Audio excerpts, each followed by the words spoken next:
Of course, war is horrible, so why did the Palestinians initiate this war with their vicious attack on Israelis on October 7th?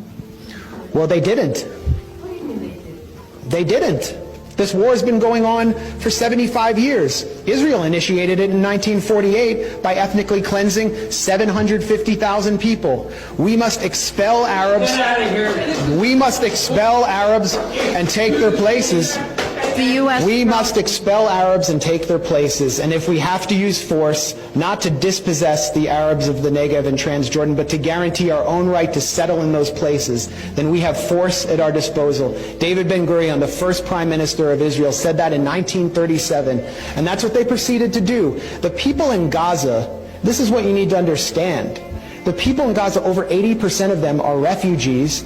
Many of them are from a place called Majdal Asqalon in what is now southern Israel, in a city called Ashkelon. And they were dragged from their homes and driven from their homes, placed in prison camps, barbed wire prison camps, and then dumped in trucks in 1950 into the Gaza Strip, where they would be permanently warehoused. And then Israel proceeded to move Arab, Jewish refugees and Russians into Ashkelon to prevent them from ever coming back, and pass laws to prevent Arabs, Palestinians from being able to return to their homes. 750,000 were ethnically cleansed.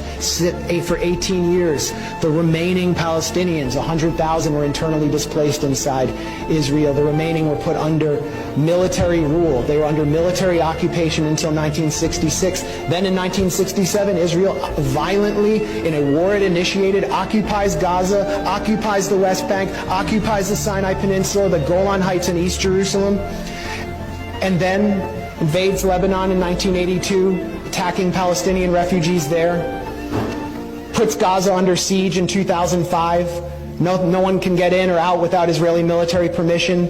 We must kill and kill all day, every day. That's according to Arnon Sofer, an Israeli government consultant who helped devise the siege of Gaza.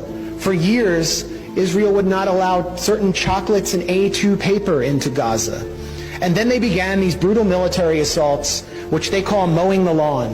And I talked to you about those assaults that took place on Gaza. So this didn't come out of a vacuum.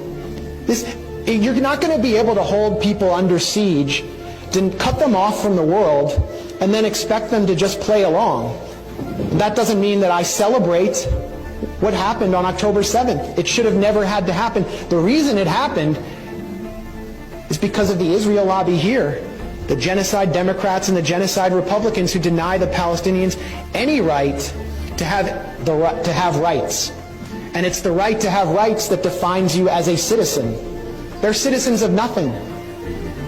And now we see what Israel really thinks of them, really thinks of their children. Gaza has become a graveyard for children, according to UN Secretary General Antonio Guterres. So this didn't start on October 7th, and it's not going to end when there's a ceasefire.